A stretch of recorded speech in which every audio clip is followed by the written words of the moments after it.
the virtual meeting of the Planning Commission to open the meeting on April 16th. In order to minimize the risk of exposure during this emergency, the public may participate digitally in meetings by sending comments to pbscommissions@mendocinocounty.org in lieu of personal attendance. All public comment will be made immediately available to the commissioners, staff, and the general public as they are received and processed by staff, and can be viewed as attachment to this meeting agenda at https://www.mendocinocounty.org/government/planning-building-services/planning-commission. We thank you for your understanding during this difficult time, and thank you for your continued interest. Could we have a roll call, please? Commissioner Wiedemann, Here. Commissioner Jacobson, Here. Commissioner Holkamp, Here. Commissioner Purnell, Here. Commissioner Nelson, Here. Commissioner Perkins, Here. Chair Ogle. Present. Thank you. Do we have a determination of legal notice? Thank you. So this is Julia Acker-Krog, Chief Planner. So we understand while we have met, we did provide proper notice on the bulk of the items on the agenda. One item is being pulled, which is there is the Wildwood project, which was item 6D on the agenda. That item is being renoticed for a May 7th Planning Commission hearing date. So that item will not be being heard today. And then secondarily, we did have item 6B, which we sent proper notice to newspapers as well as to adjacent landowners. However, there was a conflicting notice posted within our hearing page. And so with that, we are requesting to pull that item and rehear that at May 21st.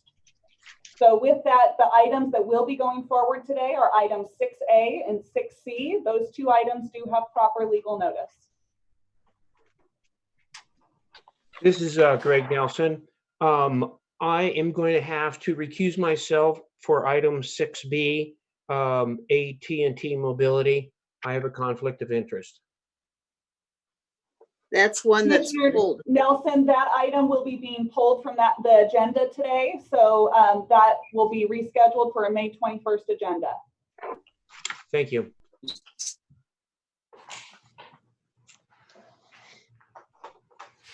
Okay, we'll go on Julia? with the director's report.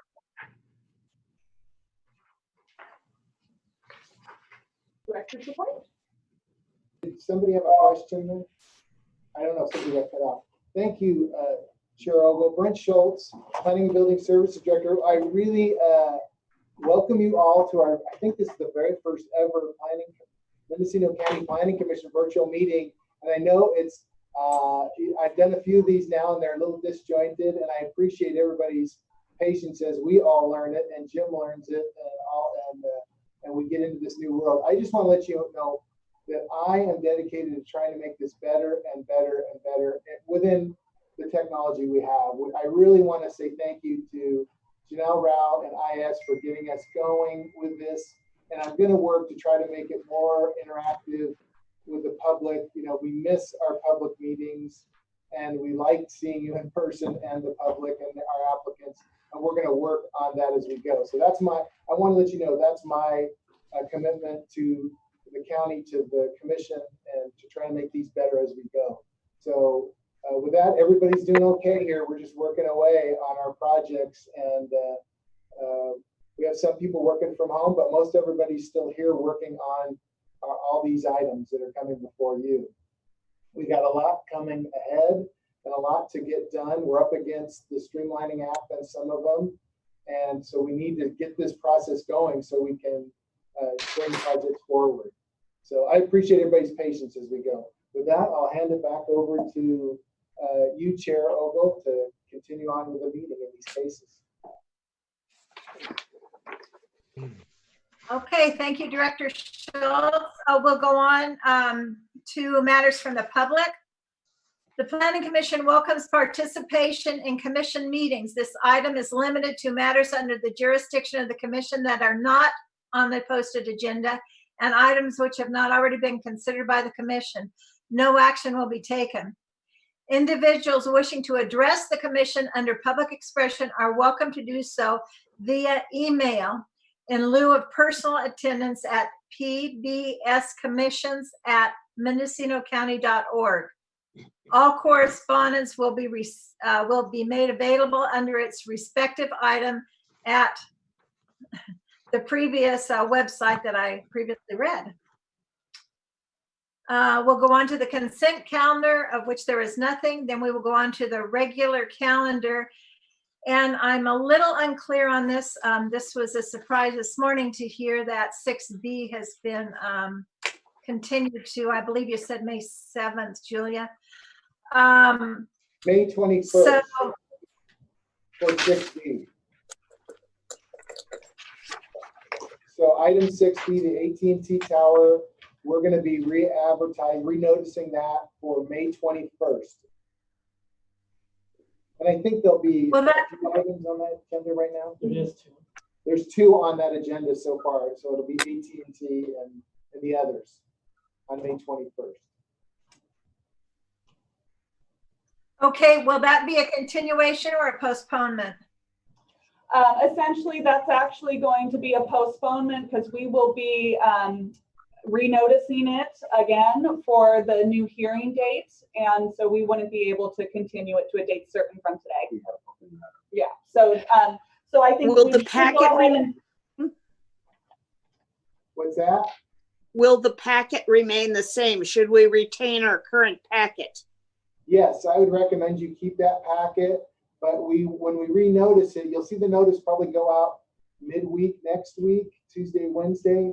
And as we get more public comments in, we will be shooting them, posting them on our website, and you'll be getting copies of those. All existing comments will remain. All existing comments remain.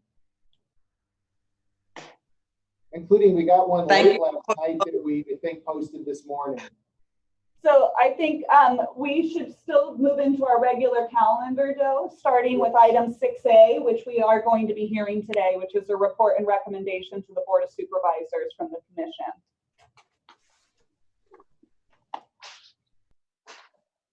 Okay, then we will go ahead with item 6A, case U 2019-0027/R 2019-0010.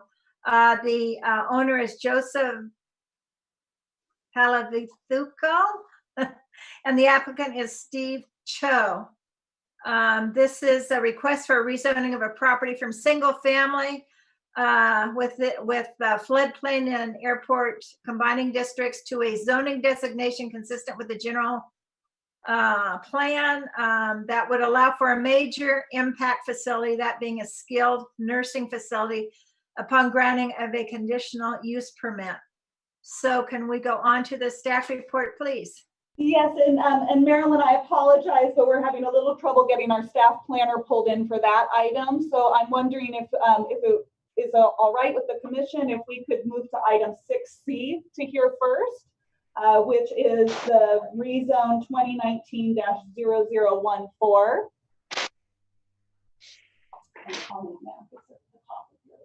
Thank you, Julia. So I will go ahead and reiterate in case anyone came onto our meeting, our virtual meeting later. Case 6B, the owner being Betty Nixon, the applicant being AT&T Mobility, has been postponed until May 21st. So we will not be reading any comments, nor will we be having any of the public coming on, sending in emails. They can send in emails, but we will not be discussing those today. And again, item 6D is in dog, the owner being Wildwood Campground. That item has also been postponed to May 21st. So we will go on then with item 6C, case R 2019-0014. with the applicant being Frockia Road and Bisbee Avenue neighbors. And I think we can, and that is a request to rezone to create a commercial cannabis prohibition combining district that includes 29 separate parcels to prohibit commercial cannabis operations per Mendocino County Code Chapter 20.119. So we'll go ahead with the staff report, please.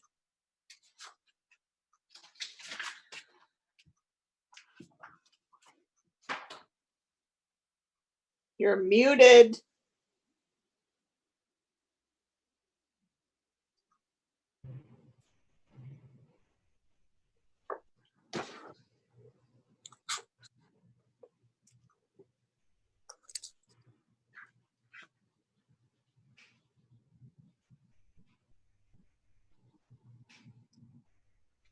Okay, am I on now? You You're are, on. but Julia is not. No, Julia. Julia's Julia muted. is muted. Okay, my apologies. So Siobhan, if you are on the telephone, would you please go ahead and give your staff presentation?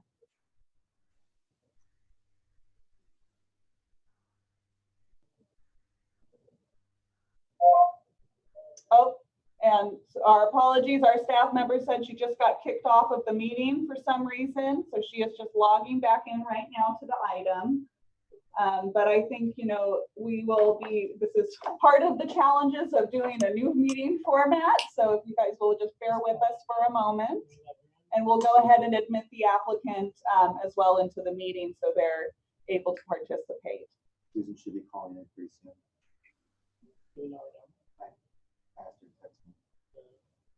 Doesn't give me their full phone number. Mm-hmm.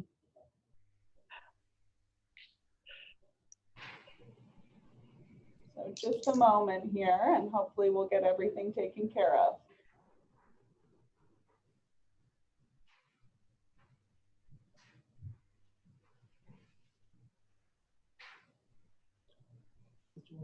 So let me do a little check here again. So Siobhan, do we now have you on the phone?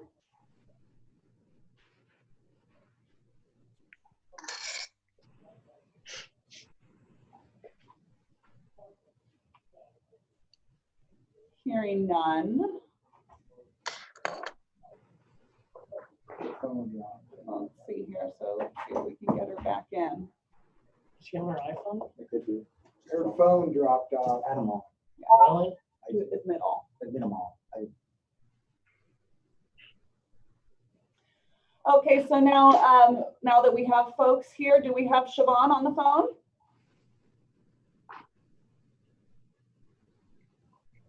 Yes, Susan, Okay, do we have Susan Summerford on the phone?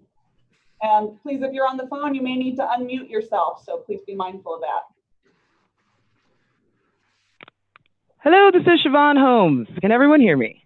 Yes, we can. Thank you, Siobhan. Please go Fantastic. forward with the staff report. we've made connections. Fantastic. Hello, and thank you, Planning Commissioners and Chair. I'm Siobhan Holmes, Planner 2 from the Mendocino County Department of Planning and Building Services. As explained by the Chair, the rezone request before you today considers creation of a cannabis prohibition combining district, also known as Cannabis Prohibition Overlay. Located south of the city of Ukiah Center, the proposed district consists of 29 parcels, primarily residential in nature, with some existing agricultural activities representing approximately 129 acres of land. In November of 2018, the Board of Supervisors took action and developed provisions within Chapter 20 of the Mendocino County Code to allow neighborhoods that feel negatively impacted by commercial cannabis operations, such as the Frockia Road and Bisbee Avenue neighborhoods, to prohibit commercial cannabis operations. As discussed in the landowner support section of the staff report, and primary requirement for a successful cannabis prohibition combining district, the applicants demonstrated an overwhelmingly high level of support and received 76% approval of qualified property owners. Although ineligible to formally vote via the petition, 10 additional residents of the mobile home park within the proposed district also submitted a separate petition of support for the Prohibition district. As indicated previously, staff has received an abundant amount of neighborhood support for the proposed Prohibition district. After review of all application materials, staff determined that the common sense exemption of Article 12, Section 15061 applies to this project, as the project seeks to restrict environmental impacts resulting from cannabis operations. Furthermore, staff finds that the subject parcels are located within the rural, residential, agricultural, and rangeland general plan designations. The intent of the Cannabis Prohibition Combining District is to maintain the residential qualities of neighborhoods where residents feel commercial cannabis cultivation and facilities are incompatible with3existing residential use.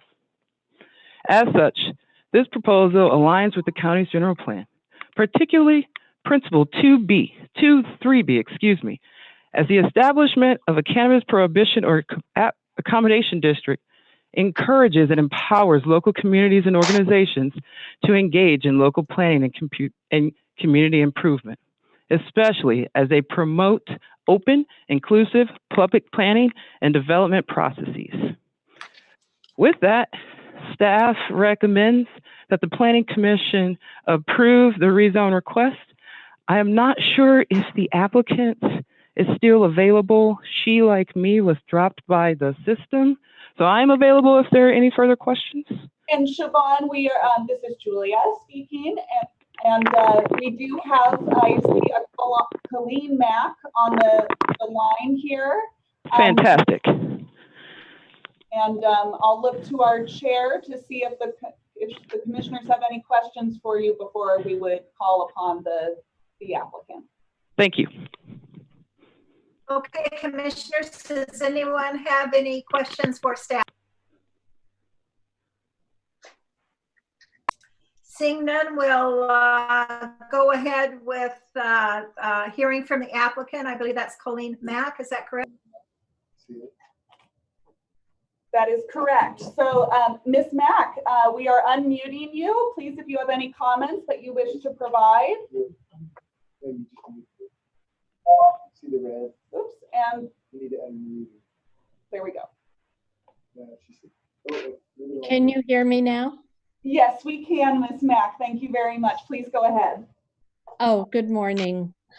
First, I would like to thank the planning department, Siobhan and Jesse, for all of their assistance. This is a very new process for us, and I will be glad to answer any questions that you might have.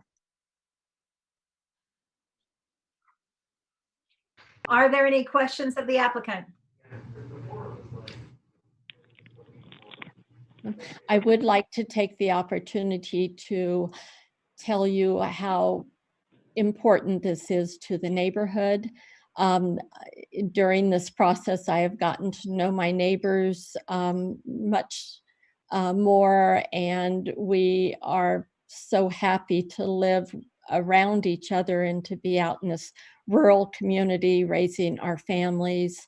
Some of us with children, some of us retired, and many working people as well. So this is a very important decision in our lives.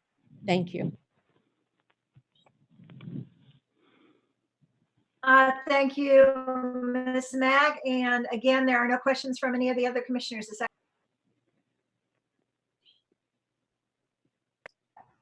okay? Then seeing none, I will open the public hearing.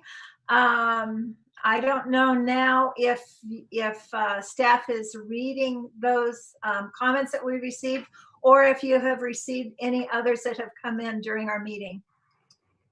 So Chair Ogle, at this time, we would want to take a 5-minute break to allow the opportunity for members of the public to be able to submit comments to the PBS commissions at mendocinocounty.org email account, and have that any correspondence that is received be uploaded to our webpage.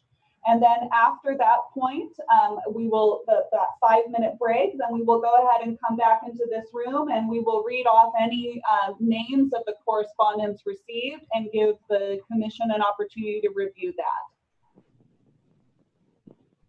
Thank you. Then we'll take a 5-minute break and reconvene at 9:36. Thank you very much. So do we just stay on? I Yes, guess. please Yes. just stay on the line for the 5 minutes here. We'll be back. All right. You can Well, mute y'all if look you want to do terrific. stuff. Hey. Take a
36 plus. I think the only commissioner who's not back online is Commissioner Nelson. Is that correct?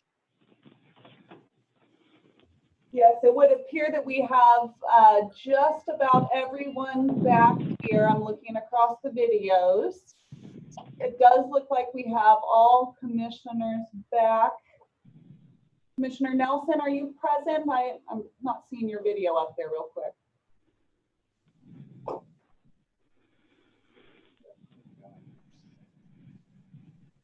Oh, there we go. Okay, we got everyone.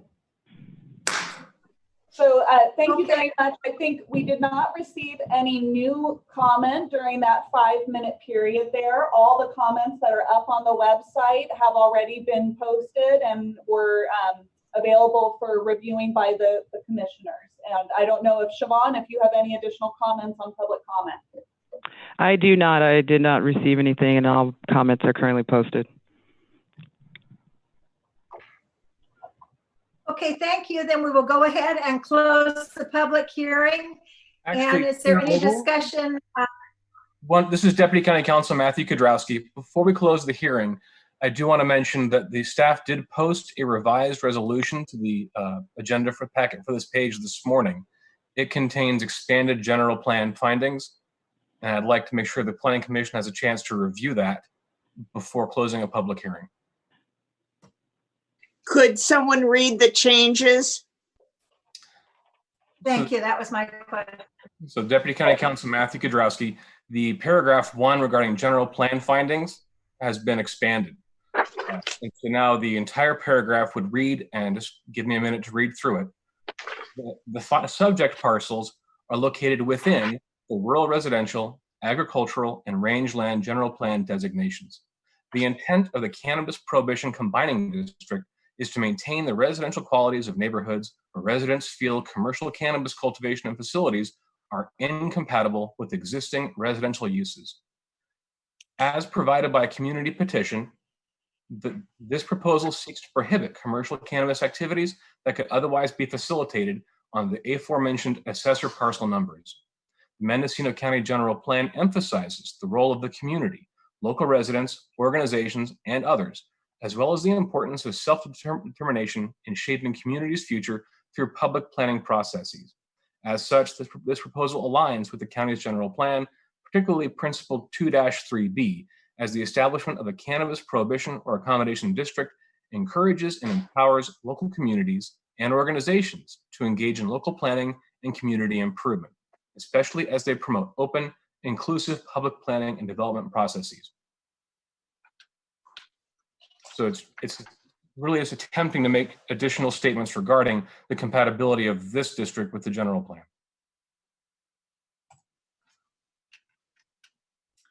Okay, I think I'm a little confused. Can you tell me where that is in our packet, where we could find where this additional information has been placed? It's on the meetings agenda page for the Planning Commission.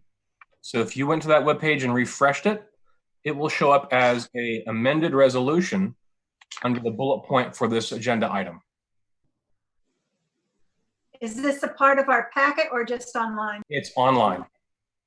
Online. And what Okay, you are there just any- read, Matt, what you just read, Matt, would that come under you said 2B? Under 1, the general plan findings. Okay. This is on the resolution. Correct, the resolution. Yeah. Okay.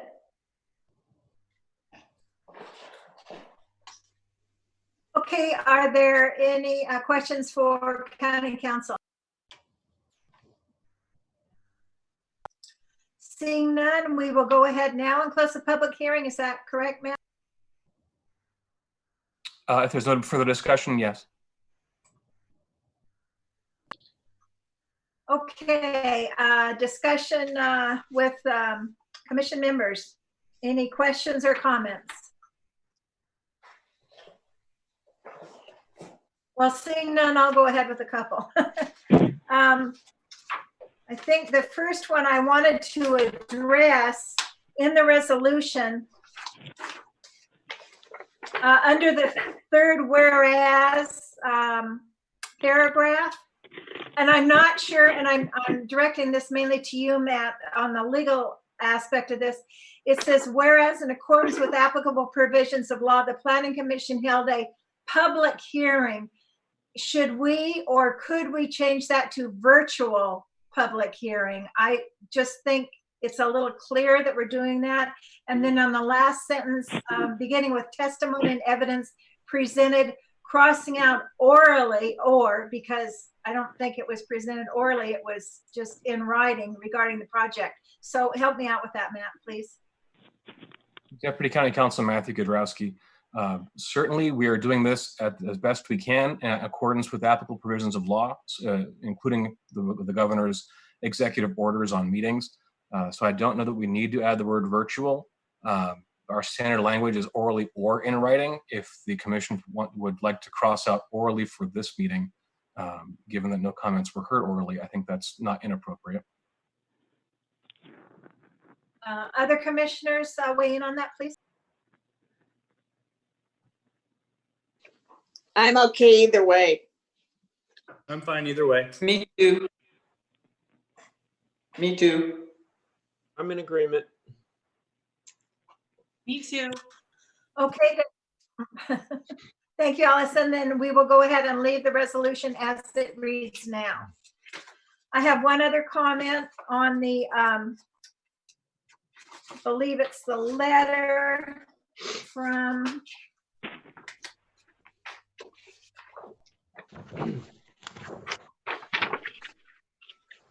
let's see. Sorry here. Okay.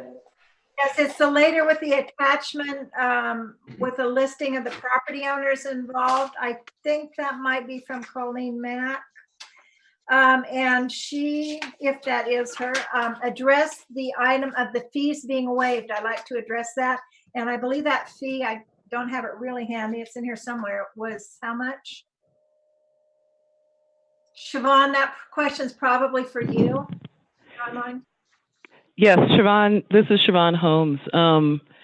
Regarding the rezoning fee, or there are a number of fees that aggregate into one for the application. So is there a specific type of fee? Well, this is Julia. I see the section that you're talking about. So it talked about that there's a fee that was charged for this application, the fee amount of $5,804, which is included. This is attachment I in the packet. And it said in parentheses, hopefully refundable. And I can say that unfortunately it would not be a refundable fee, as that is the cost for processing this application in the current county system. If I may, Julia, Siobhan Holmes. Mm-hmm. We do intend to refund the portion of the fee that is required for the environmental review. But I believe in the letter that you're specifically speaking to, and Colleen could clarify for us if that's the case. One of the things that I found while processing the request, several of the property owners felt as though they should not be forced to create the district in order to prevent the commercial activities. So I believe she may be generally speaking to the fact that the application itself had a fee associated. Would it be okay if we asked Colleen to explain that a little more? Yes, that would be appropriate. Thank you. Colleen. I'm here. Thank you for asking. When we first heard that the property was being groomed for cannabis production and it became a concern of the neighborhood, one of the reasons I became involved was because many of the property owners were quite angry and quite unhappy, but we did not want to present to the planning department and the board of supervisors an angry front. And one of the concerns of many of the property holders was that they were having to pay for something that they did not feel they should be paying for. And among that were fees associated with environmental impact and airports and tribal lands. I mean, there are many different agencies that we paid fees to have each of them investigate, in a sense, when there was going to be no impact on the environment. We're asking that the environment were to remain the same. So based on that, the property owners were quite concerned. They were paying for something, but they weren't asking for anything to be done.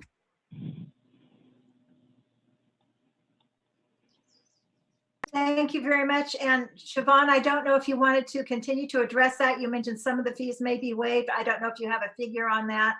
Perhaps you could address that.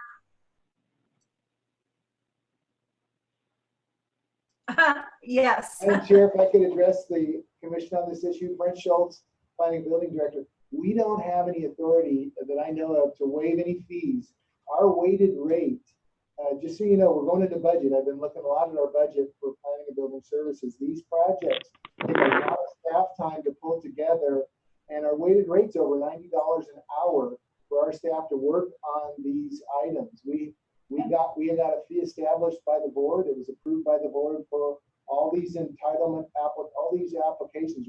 We don't have any ability to waive it. And I think, and to what Mrs. Holmes was pointing out as well, the fee that would be refunded is in relation to the CEQA evaluation that was done, the environmental review. That fee can be refunded. It's $735 that would be returned to the applicant because we did not have to prepare an initial study and draft negative declaration or mitigated negative declaration. So that fee would be refunded given that the project was able to be determined to be exempt from CEQA. Yeah, we only charge for the items we have to process. Correct. Okay, any questions or comments from the commission? Madam Chairman, Greg Nelson. Yes, Greg. I am very sympathetic with their argument. Whatever we can do to reduce their cost, I would be in favor of. Thank you. Any other? Yes, this is Yes, Colleen. ma'am. Mack. May I say something? Yes, go ahead. I'm sorry, this is all new to me. Us too. I appreciate if there were any. I have been arguing in favor of the Mendocino County in the face of some angry property owners who would not come forward and would not speak for fear that they would say something totally wrong, because they just have such a loyalty to their families and the neighborhood. And I think that if there were any way, any fees, even an amount, it doesn't matter the amount. I think it's the intent that the Mendocino County heard the residents and the property owners, and that if it would be so restorative to, I think, the faith in working together, if anything could be waived, because I've been telling them I'm sure they can do something, and I keep hearing they're not going to do anything. So if that would to work in our favor, I think that would do a lot to restore this faith in government and community. And thank you. Thank you, Colleen. And I'm not sure, I think maybe Siobhan, did you have something to add? No. Okay, it's a little unclear on my screen here as to who's on what. Madeline, did you have a comment or question?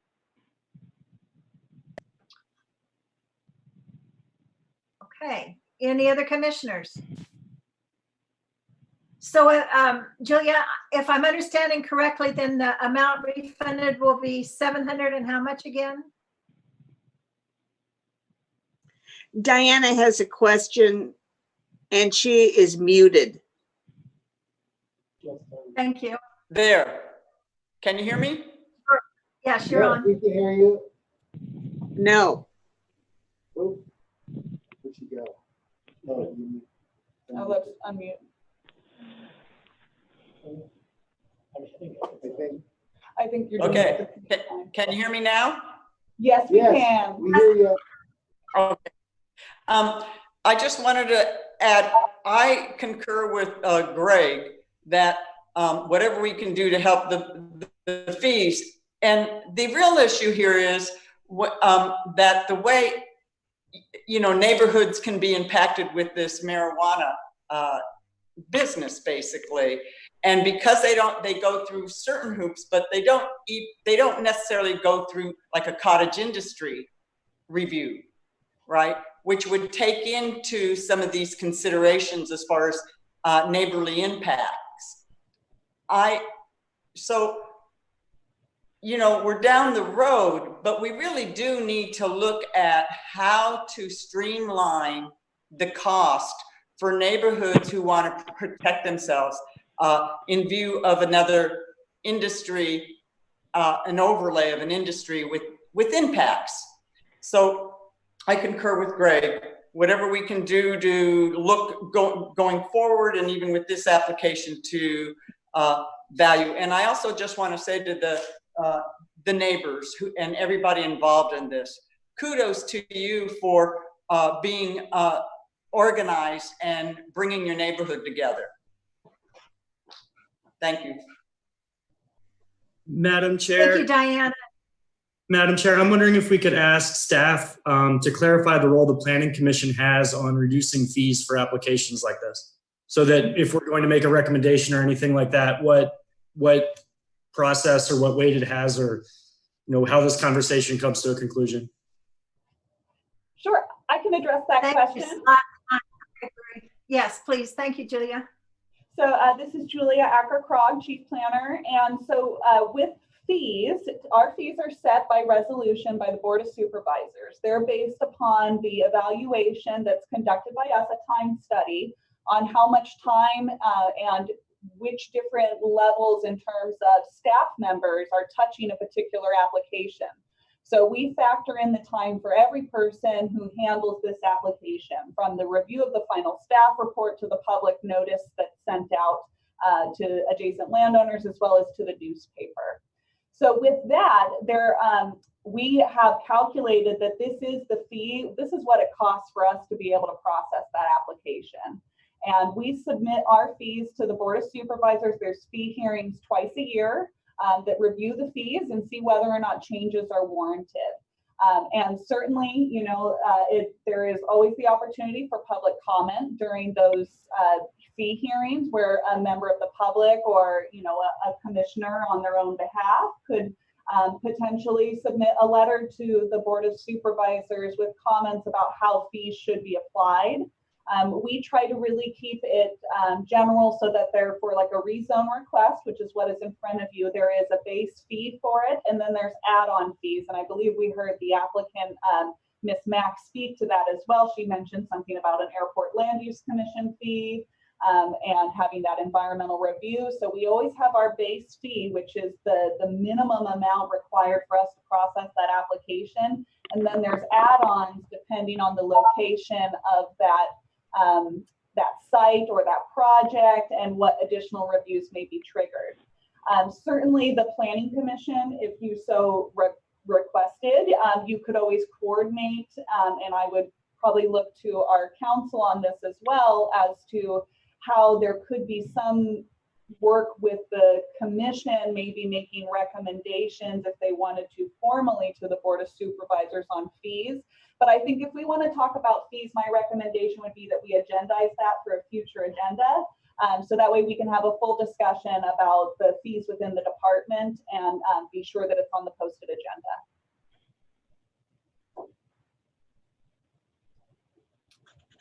Thank you, Julia. I agree. And I just want to make a comment here. I think I understand what you're saying about everyone who touches this document, needs to be paid for it, basically. But I think, and looking at through the public's eyes, they pay taxes. And I think a lot of what the public sees is, why isn't this just being, taken? We're already paying taxes to fund not just planning, but all the departments for the county or the state or whatever. And I think people look at this as, here we go, there's another fee when we're already paying taxes.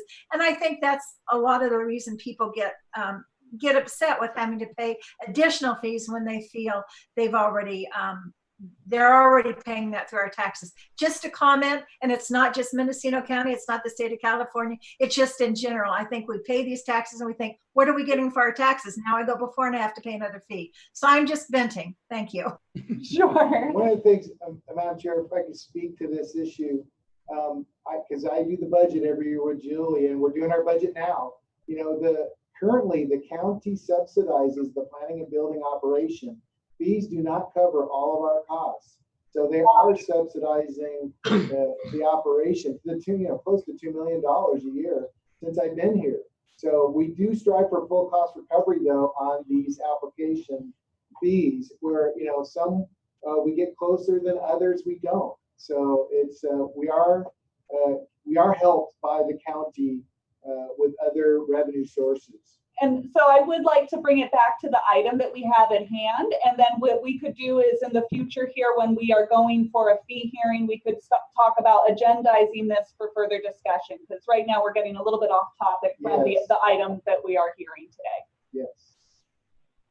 Thank you, Julia. I agree. I have two commissioners who wish to speak. First, we'll go to Greg Nelson, please. So I was wondering if the applicant can somehow appeal to the Board of Supervisors, since this is their policy on the fees after we conclude our decision here.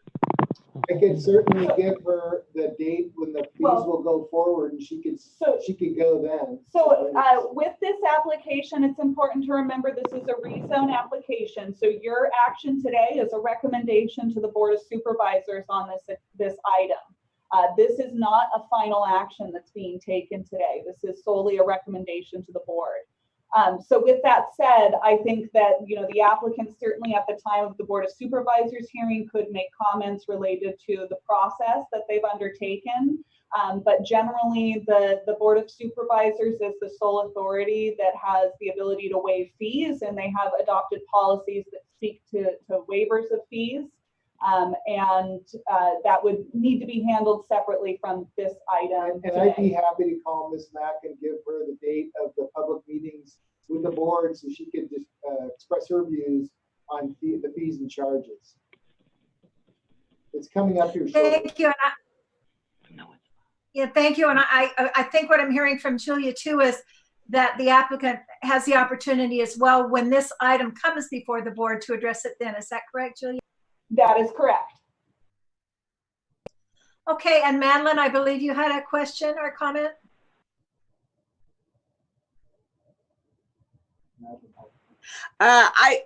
Julia covered it. I was thinking that they would have to appeal to the board, and I'm glad to hear that they can do that. But I agree that it is a little unfair to be charging fees for preserving the status quo. I think the rezone fee is fine. All the others I'm questioning. Yes, and I agree with that. And I also agree with Julia that we should put this on an agendized item so it can be discussed in depth at another time. Any other comments or questions from commissioners? Okay, seeing none, then I believe we are looking for a motion.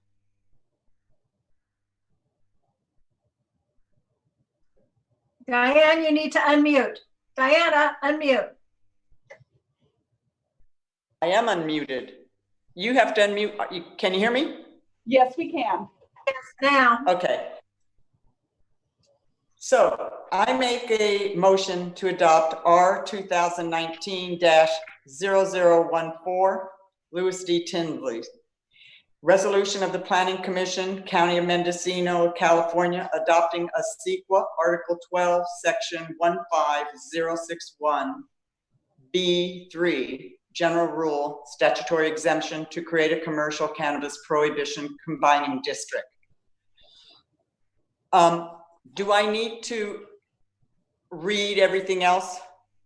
Deputy County Counsel Matthew Gadrowski, I believe you're reading the resolution title from the resolution, and I would make two suggestions. One is that we are adopting the resolution as revised at today's hearing, and I guess secondarily, even in that title of the resolution, right now I think it's the resolution of the Planning Commission making its report and recommendation on the creation of a commercial cannabis prohibition combining district, and recommending the adoption of a CEQA section 15061B3 statutory exemption. Right. Okay. With that said, that's what I make a motion to recommend. So Deputy County Counsel, for the record, it's that revisions to the general plan findings as read earlier, and the revision to the resolution title I just read now, clarifying its report and recommendation. Correct. I'll second the motion. Thank you, Diana. Thank you, Greg. Commissioner Jacobson. Unmute. Oh, no, this is, commissioners, if you could please unmute yourselves for the vote. Down low, right there. There we go. Can you hear me now? Yes, we can. Okay. Yes. Commissioner Holtcamp. Yes. Commissioner Purnell. Yes. Commissioner Perkins. Yes. Commissioner Nelson. Yes. Commissioner Wiedemann. Yes. Chair Ogle. Yes. Okay, thank you. That item has passed with all commissioners in agreement. Great. So now, Chair, we do have the staff member, and we apologize for that confusion. We are now ready to hear item 6A. If we can go back in the agenda to the first item, that use permit and rezone. You're gonna open Susie down purple. Yes. Okay, thank you. So we will now hear case 6A. The applicant is Stephen Cho. I'm not sure if that's Cho or I think I pronounced it correctly, but I see that he is online listening to us. So we will go on with the staff report for that item.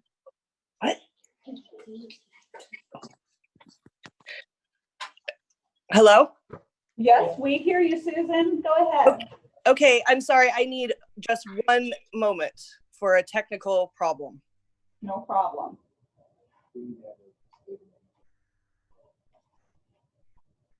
So while we're waiting, I'd just like to make one comment. I can hear everybody very clear except for staff. I don't know if there's any way to get a different type of microphone for the future, but it's there's a lot of echo because of the room. Is it? We will work to speak up a little bit more. The challenge is we have one microphone in here in this whole room. So we will do our best to speak up so you can hear us. But that's a good comment. Let me see with IS if we can do anything about it for the future meetings to get a better microphone or something.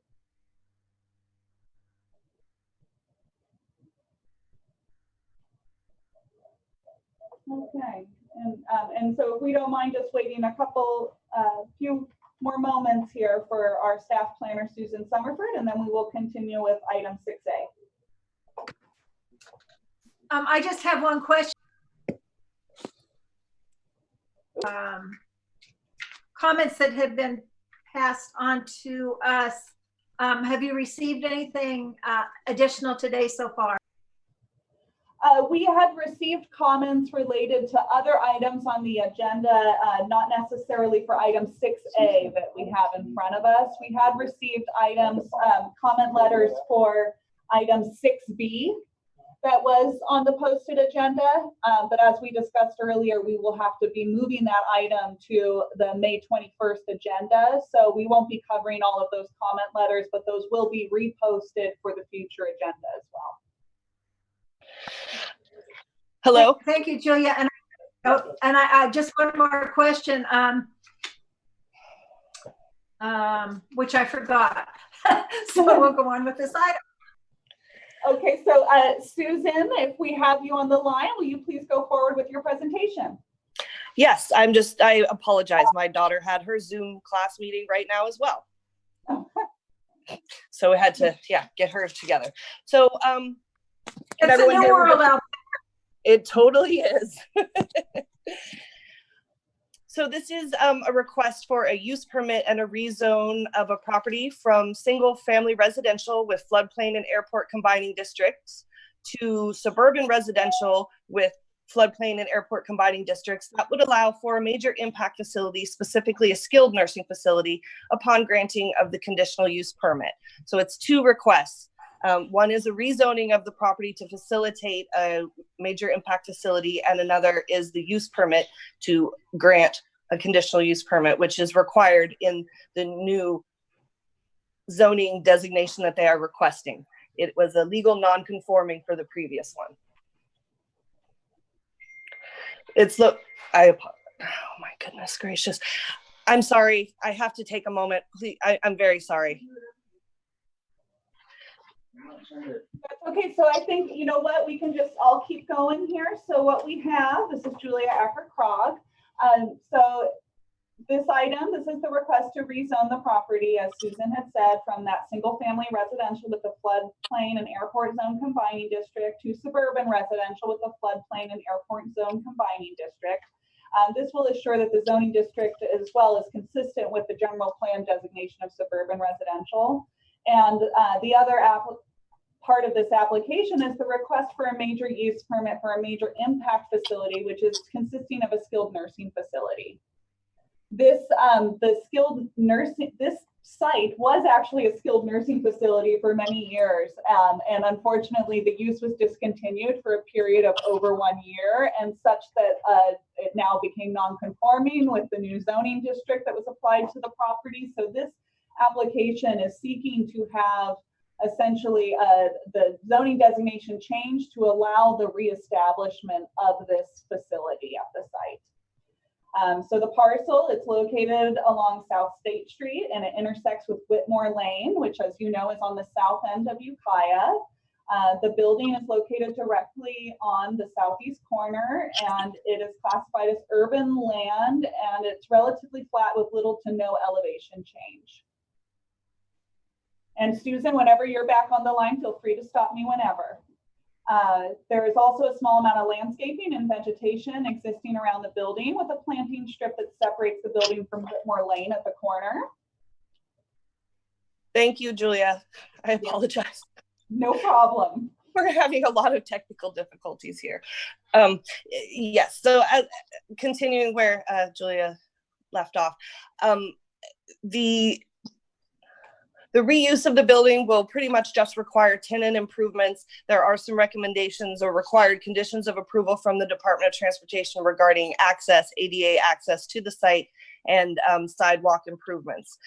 There is a bus stop, an MTA bus stop directly in front of it, so that will help facilitate some of the access to the site for folks attending.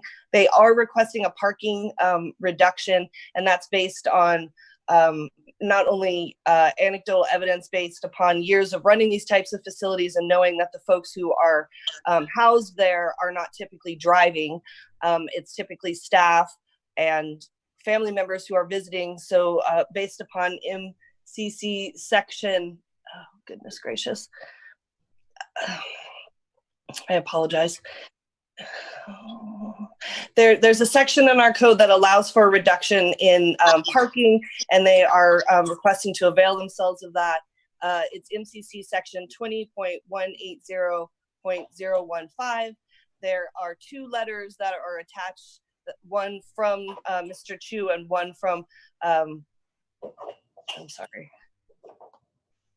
Yes, two letters that are attached indicating their desire to avail themselves of this reduction in parking. Sorry, I'm scrolling. The new zoning code designation does mean that a skilled nursing facility, AKA a major impact facility, would require a use permit, and that is the second component of the request. And I see Mr. Chu. I don't see anyone else. Hello. Yeah, no, we have you still, Susan. We can hear you. Go ahead and keep going. Okay, I apologize. So the environmental determination for this project is that it is categorically exempt per SEQA section 15301 for existing facilities, and that's for the use permit, and for SEQA section 15183 is for projects that are consistent with the general plan. And this rezoning would make the site consistent with the underlying general plan of suburban residential. So it's not a general plan amendment, it's just a rezone for the specific site. Several of the general plan policies are satisfied as a result of this project. Legal non-conforming structures and uses may be expanded, compatible with the general plan, encourage compact development, encourage improvement to existing structures, and restoration of reuse of buildings and spaces, especially those with community significance over new construction. And as Julia indicated, the only use that has been located at this site was for a group care facility. So this would be an, I'm sorry, I'm muted. So we can hear you. Go ahead. So it would be not an expansion of the already previously approved use. We did not have a, honestly, oh gosh, Julia, I'm sorry. I don't recall if we had the meeting for the airport land use or if we just had a consistency determination. Thank you very much. It's been an odd couple weeks, as folks are aware. So with the Airport Land Use Commission, unfortunately, due to the impacts of the COVID-19 situation, we were unable to have our scheduled Airport Land Use Commission hearing for this item. As a result of that, there is a section in the code that does allow that if you are unable to hear an item within a specified time period, it is then deemed consistent with the airport land use plan. That is the situation for this application. It was deemed consistent because unfortunately we were unable to hold a hearing within that specified time period. Thank you, Julia. If there's one, Susan, could you add one thing to your presentation? Because I didn't find it, but on this reduction of parking, it says parking for 1 per 500 square feet of the building is required by our code. And I understand reductions for these types of facilities are normal, but how many spaces is the applicant proposing? From my understanding and from a study of the plans, the existing 45 parking spaces, oh no, I'm sorry. Oh, cripes. Oh no, that isn't in there, is it? There are, I believe, 25 existing parking spaces. Whatever the amount that is there is what is being proposed now. And the 2 ADA spaces that are existing will just be restriped and reused. So 45 required, he's proposing 25. No, I'm sorry. There would be 45 required, and I believe that there are 25 spaces there. Correct. Thank you. Yeah. Thank you. And I we do apologize. have, the applicant is on the line too. So when we get to the applicant statement, we can always hear from them as well. So Susan, did you have anything else to add to your presentation at this time? Not really, Julia. I apologize. Thank you. No problem. Okay, so taking it back to the chair. Okay, thank you, Susan, and thank you, Julia and Brent. We will bring it to the commission now. Does the commission have any questions for the staff?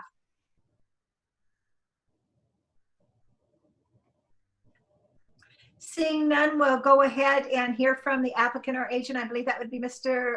Chu. And Mr. Chu, if you could just unmute yourself before you begin speaking, that would be appreciated. Thank you. Good morning, staff. My name is Steve Chow. I'm the applicant for this project. Here to answer any questions. Okay, excellent.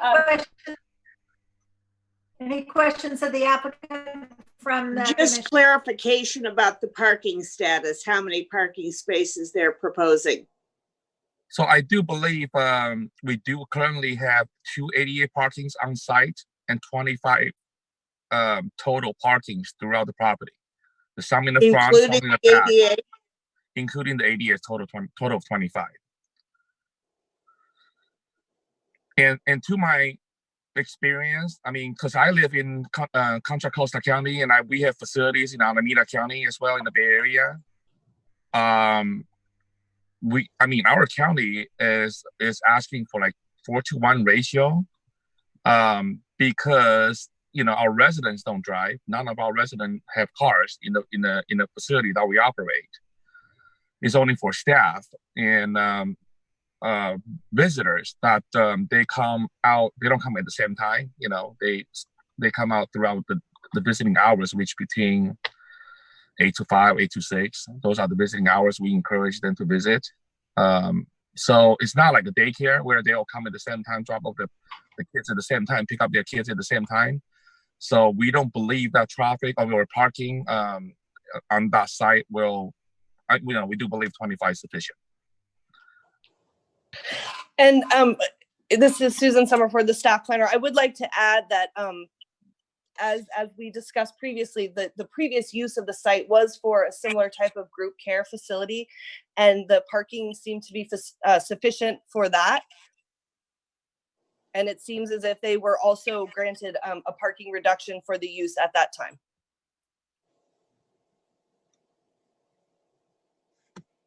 Okay, thank you.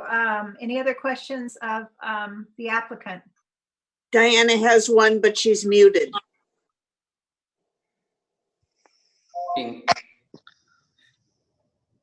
Now? Yes, go ahead, Diana. Okay, it has to do with the parking, and are the requests for the same beds, habitation, the same as what it was prior?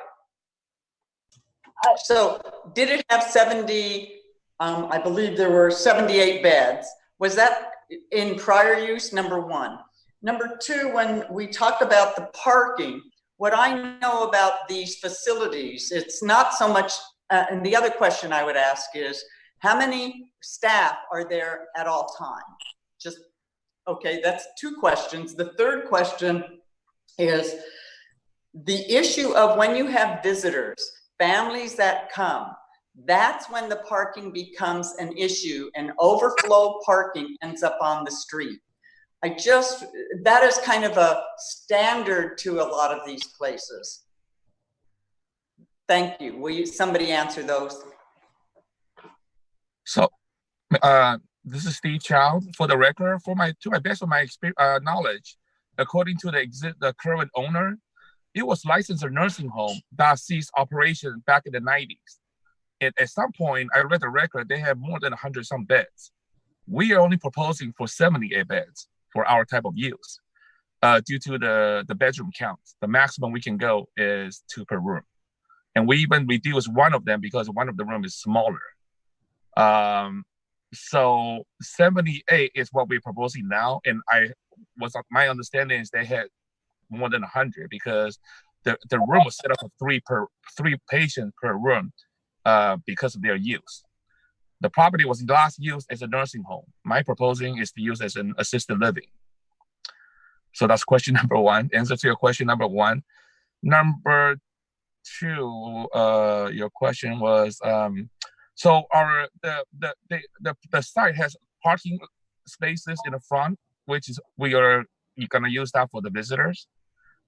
There are rear parking lots and side parking lots. For the rear parking lot, we're gonna use that for the intended use for the staff to park, and they can walk to to enter the building through the side or the back or the front. And then there's another parking on the back side, which can be for visitors as well. So I do recall we have at least like 10 or 15 parking spaces on the entry, or the front side of the building. So, and So- Commissioner Wiedemann, to answer your question as well from a staff perspective, this site did operate at a more intense level prior to more than what this application is requesting. So this is actually going to be less intensive than the previous use that was at the site. That's correct. That's to the best of my knowledge. So the other question was, how much staff are you going to have at any one time? So let's just say a capacity, let's just say when we reach a capacity, we would like to have a staff to resident ratio between 1:8 or 1:10, depending on function level of the residents. So at any given time, at a shift per shift, probably if it's 1:10, 78 will be probably 8 staff. Then that's the direct care staff, and then maybe some, I want to say 4 or 5 management staff at a time per shift. So that would be. Is that a total of 12? That's approximately 12 staff members then that could potentially be on site. That's a loose number because it would of course depend on how the facility is filled, and that would be the ratio that Mr. Chu is speaking to. But so that's the approximate amount that you're looking at. A 1:10 ratio is what I heard in terms of staffing to residents within the facility, and then 4 to 5 maybe on-site managers as well. So that leaves 13. Do you have me unmuted? Yes. Yes. That leaves 13 visitor parking spaces. I just want to get clear on the reality. Sure. Okay. Am I correct? That's what we're looking at. This is just Yes, information. that is correct. Sorry, I forgot to confirm. Yes, that is correct. Okay. Yeah. Okay. If I may add, that leaves 13 visitor parking spaces, assuming they come by car and don't take the MTA because there's a bus stop right there. Yeah. That's correct. We're good. Okay. Diana, have all your questions been answered? Thank you. Yes. Okay. I guess we're kind of dwelling on this, but I know in the staff report on page 3 at the bottom, the statement reads, this proposed skilled nursing facility, is that what that stands for? I think so. Anyway, seeks to provide 77 beds for elderly residents, and then other places it says 78. I guess we're kind of nitpicking here, but what in fact is the correct number? Is it 77 beds or 78? And I don't know, I'm probably asking the applicant this question. Yeah, Mr. Chu, if you could unmute yourself, thank you. Yes, I believe it's 78. There are a total of 39 bedrooms times 2, 78 minus 1. So probably 77. I'm sorry, 77. Because like I said earlier, one of the bedrooms is very small that we think will be a better use for just a single occupant rather than a private room. So for the commissioners, what I heard there is that basically there's 39 rooms within the facility, and those rooms, most of them are filled with two beds, except for one room which is smaller, which is only going to have 1 bed. So what you're resulting in is 77 beds total. Thank you very much to clarify that. Yes, I'm sorry, Mr. Chu, did you have another comment? No. I just want to say, yes, that's correct. And I apologize for the discrepancy in the staff report. I'm seeing it now and it's quite glaring. I apologize for that.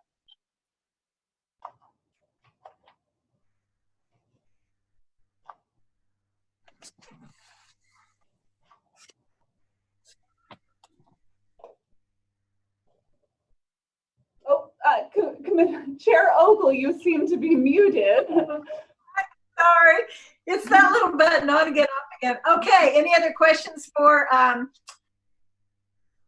Are we on staff or the applicant? On We've the done applicant. Okay, any other questions for the applicant? Okay, seeing none, we'll go on to open the public hearing. And do we take another 5-minute break here? Yes, we would, please. Actually, before we go to break, this is Deputy County Counsel Matthew Kudrowski. We also have uploaded a revised resolution for this item as well to that same Planning Commission page. And that revised resolution has updated language regarding the use permit findings and the airport land use finding in the resolution. Okay, did you wish to read that now or, and I did have a question on the resolution also, Matt, would you like me to address that now? Please. Yeah. Okay, again, this is in the fourth whereas, and we already discussed the virtual public hearing. That did not need to be added, and the commissioners were all okay with that.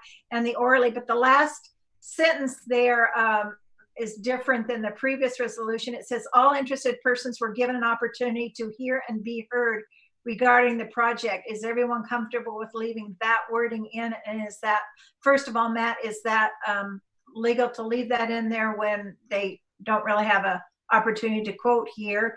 And if so, are the commissioners comfortable with that?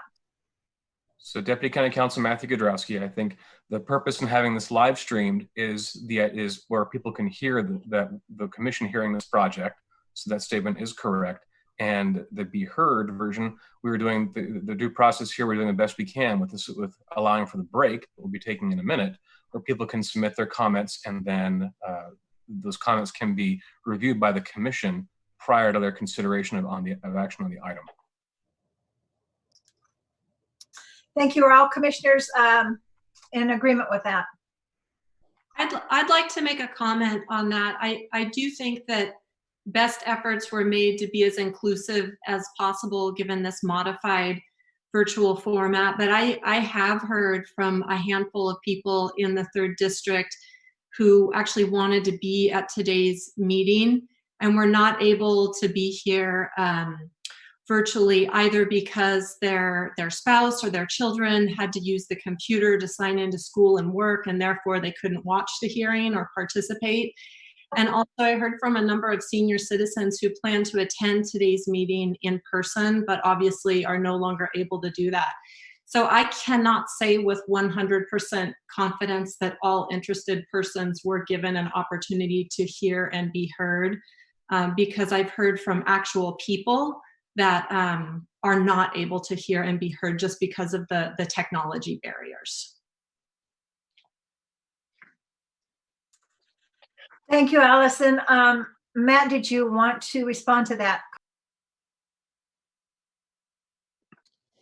Deputy County Counsel Matthew Kudrowski, I think this is difficult in terms of where we're at and what we're able to get by at this point in time. This is relatively standard language, and I realize that some may have had issues, but in terms of the way the county can try and move forward, this is the best way we can give people an opportunity to hear and be heard on this project.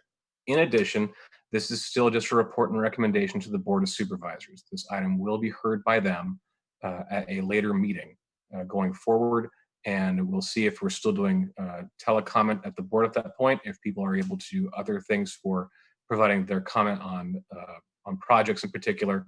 Here, given that we've had, again, we'll have the opportunity for the public comment at the upcoming break, and then we'll see what kind of comments what kind of discussion we have after that point in time. Allison, are you comfortable with that, or did you have any comments for Matt? A question for Matt. I'm wondering if we're able to add a clarifying precursor to that sentence that would say something about, in conformance with whatever laws that apply, or in some way indicate that reasonable effort, good effort was made for all interested persons to have an opportunity to hear and be heard.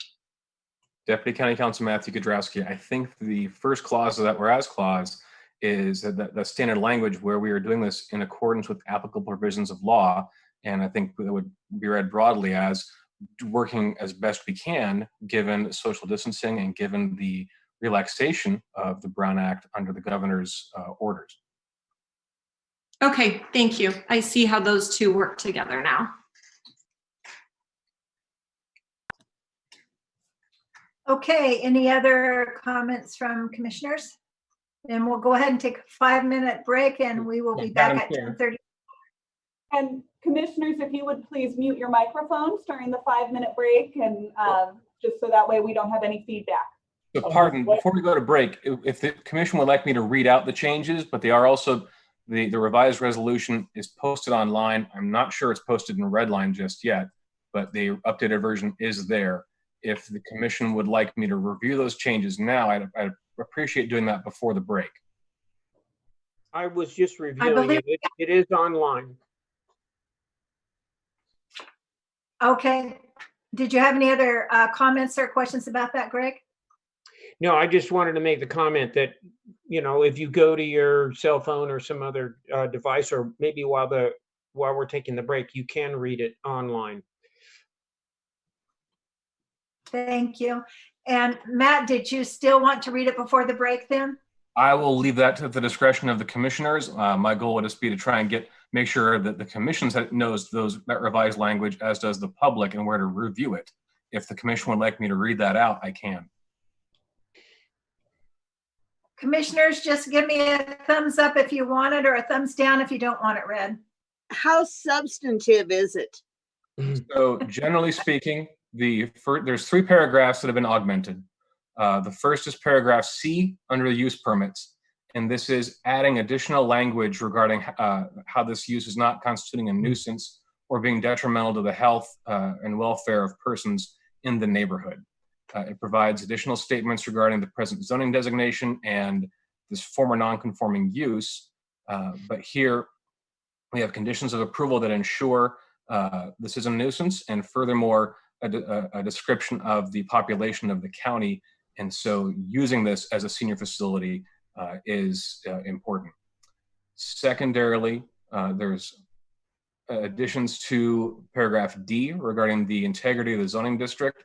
And this describes the use of this facility under the suburban residential zoning district as being conforming with that district with a use permit, and describes how it's accessed via a road network and transit system and within a public service district, and also refers to the conditions of approval. Paragraph 5 has been revised for a longer description of the airport land use commission process, which is that it was noticed for hearing. Staff made its recommendation saying that it was consistent under the infill requirements, but the ALUC was not able to make its determination within 60 days.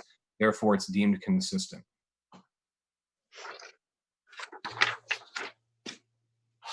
Thank you. Okay, with that additional information, is everyone comfortable with what Matt has provided? If so, gives me a thumbs up. If not, a thumbs down. Okay, it looks like we're all in agreement. So we'll take a 5-minute break. I guess that would be 10:39. To let the commissioners know also, there is 2 comments online that have been posted. One was just posted yesterday. So there's 2 comments on the internet. So just let you know. Thank you, Jim. Jim, I only see one. You have to refresh. You just posted it. Okay, thank you.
we're still waiting on 3 of the commissioners to return.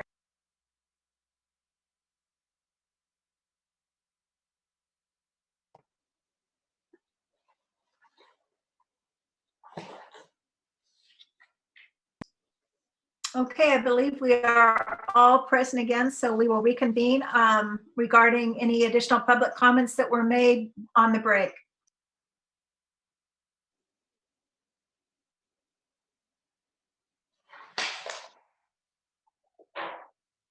Julia, I don't think you're muted on your end. My apologies. Okay, so just say that again.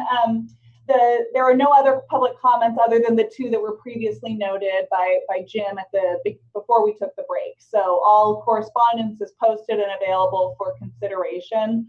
I do have one additional modification to be made to the resolution that I would like to go through it, if I may, with the commission at this time.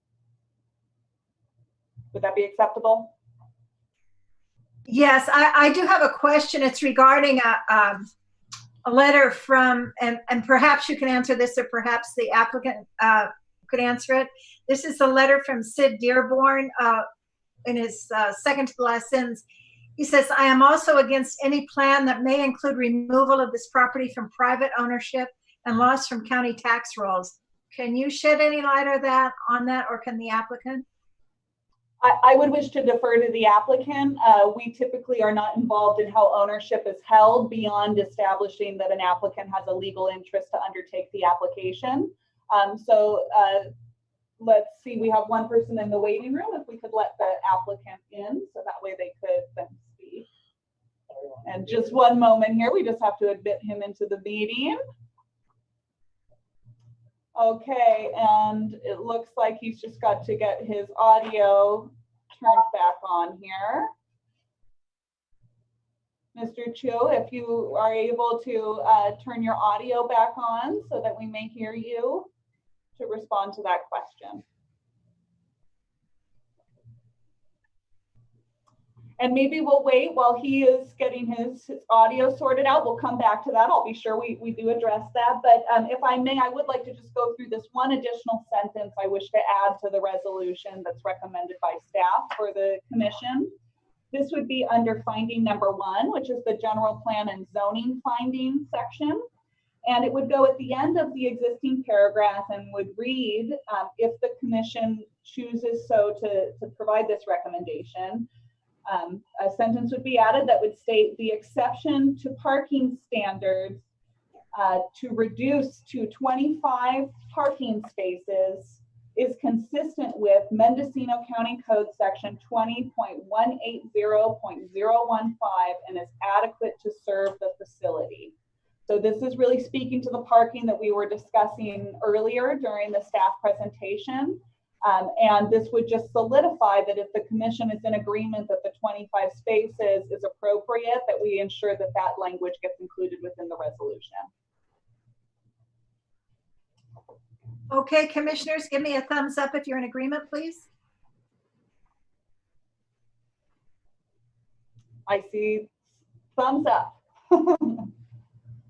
Thank you. Thumbs up for all. So we are in agreement with that one. Thank you. And now it does appear that Mr. Chu now has his audio available. So Mr. Chu, if you could unmute yourself and respond to the question from Commissioner or Chair Ogle that was really speaking to how ownership is intended to be held. I'm so sorry. I just got back in, so I didn't hear anything earlier. I apologize. So the question from Chair Ogle had been about how ownership would be held at this site. There was a concern expressed in one of the public comment letters that potentially how the ownership would be held would impact how this comes onto the county tax rolls. So if you could just speak to how ownership is to be held on this site, that would be very helpful.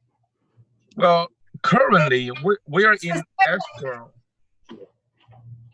I'm sorry, but specifically his last comment on the letter, I'm not sure, Mr. Cho, if you have received the copy of the letter he sent, it reads, I am against, this is from a neighbor, I am against any plan that may include removal of this property from private ownership and loss from county tax rolls. So that's what I wish to have you address, please.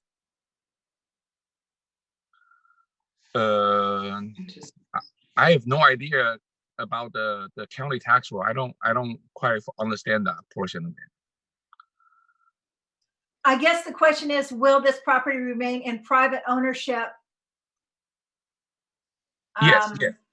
If we can close escrow, and then if we're going to be the new owner of the property, yes, it will be held in private corporation.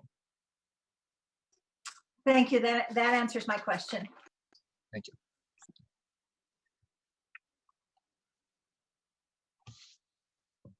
Well, so Chair Ogle, you are muted again. Yes, I am. Turnaround's fair play. So at this point, we are at, we have not closed the public hearing, have we? You have not.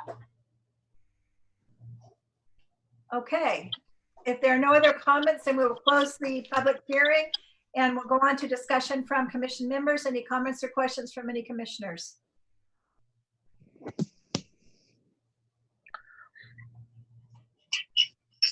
I had one. Yes, Diana.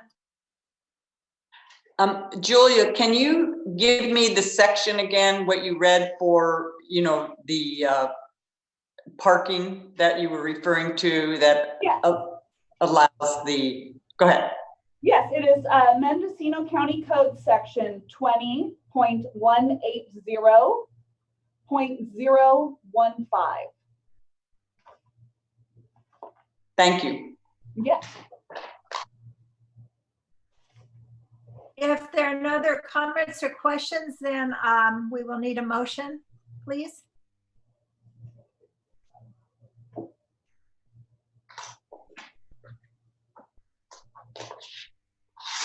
I believe this is District 5, Diana?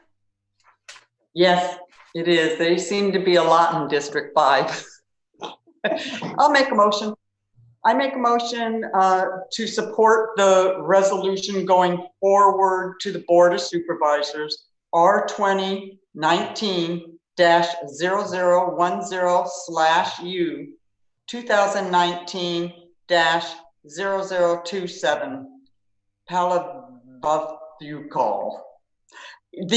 With the changes and the amendments made during our discussion to be added, especially from staff and from county council. I'll second that. Thank you.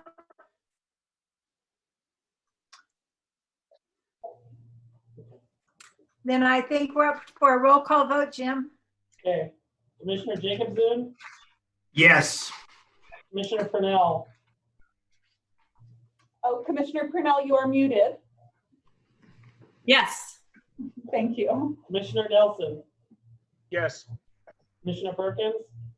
Yes. Commissioner Wiedemann? Yes. Commissioner Holtkamp? Yes. Chair Ogle? Yes. Okay, thank you. That item has passed with all commissioners in agreement. Thank you very much, Mr. Chu, for being online with us. Excellent. So Marilyn, now with the two items that we had discussed at the beginning of the meeting, item 6B and item 6D, both of those items are being moved to subsequent agendas. They will be re-noticed for those future agendas. So at this time, we have concluded with our public hearing items with the completion of this item now, and we would be under matters from staff. Okay, do we have any matters from staff? Just to thank you all for our first time. We're going to get better and better at this. I appreciate everybody's patience with us, getting everybody queued up to present their items. Just thank you so much. We'll get better. Questions or comments to staff from the commission? My only comment is a repeat that it's difficult to hear staff over the current microphone system. And thank you, Commissioner. Although Nelson. interestingly, Matt, I heard very well. but he was on the phone maybe. Yes, and we will work to get it corrected in this room. It's unfortunately, we're in a large room with one microphone, so. And you're distancing. Yes, and social distancing. Do we have a May 7th meeting? Yes, we do. Okay. Any other comments or questions from staff? Okay, I do have one, and I'm just going to bring this up, and I sincerely appreciate staff's help in getting me through this process. I don't think I'm too computer literate, and I do appreciate working with everyone and how our meeting went today. I think for a first time it was pretty good. I would like to ask a question, probably for you, Brent.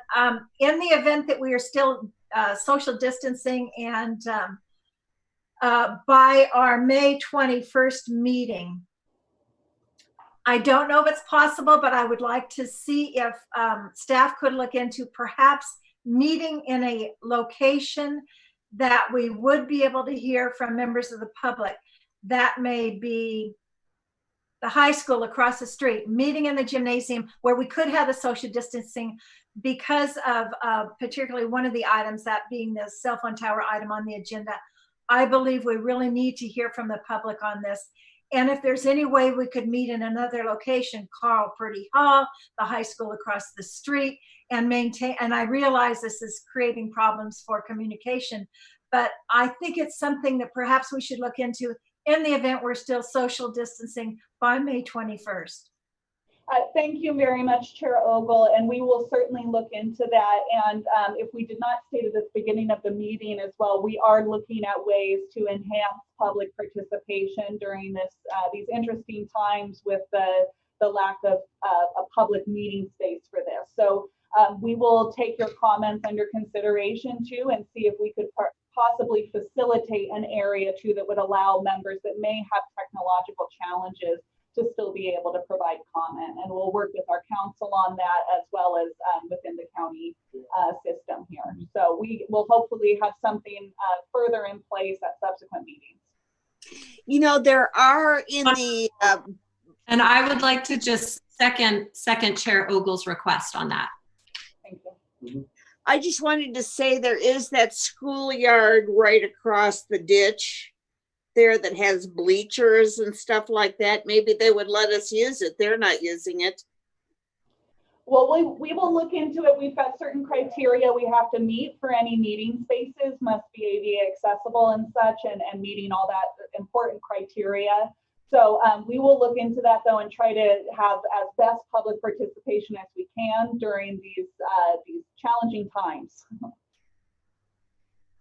So my only comment is to compliment Chairman Ogle. She did a fantastic job on her first virtual meeting. Yes. Thank you. Yes, agreed. You did very well. And I have one more comment. I think Scott's got the best background. Yeah. Although I must say, Scott, your green screen sometimes makes your head look a weird shape. I'll be okay with that as long as the beach is back there. Yeah. Stay safe, everybody.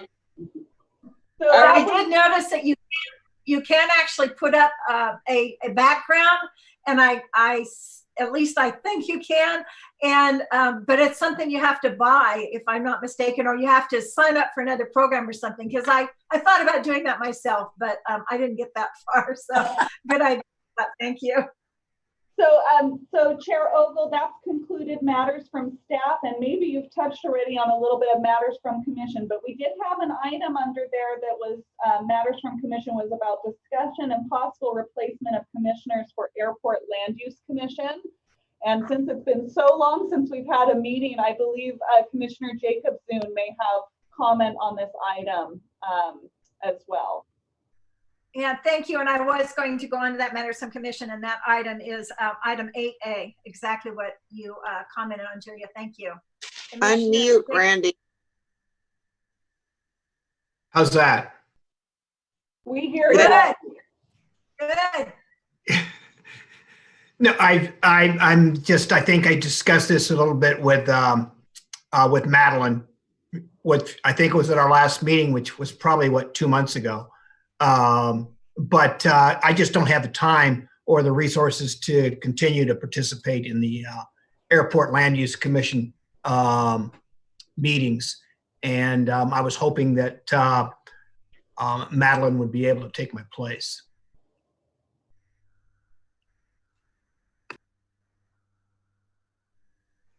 I would be willing to do that. I'm assuming we're not going to have very many meetings in the near term.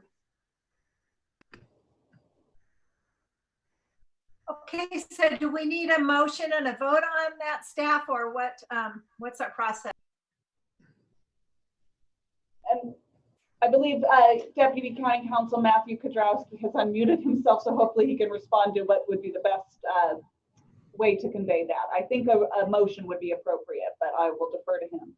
So Deputy County Counsel Matthew Kudrowski, we've agendized this for discussion of possible replacement of commissioners. And I believe we have an agreement by commissioners for one to step back and one more to step forward.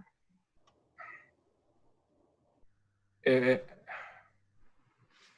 didn't talk about renominating in the agenda topic. So then this will be my suggestion then. This is Julia. I would say that we will put this for a formal action to be taken on the May 7th agenda. And that way we will get that formalized before the next Airport Land Use Commission meeting is held. Thank you, Julia. And don't wear yourself out in the meantime, Randy. Thank you, Julia, and thank you, Madeline. Okay. Okay, and thank you, Matt. So that will be on the May 7th agenda. Are there any other matters from commission?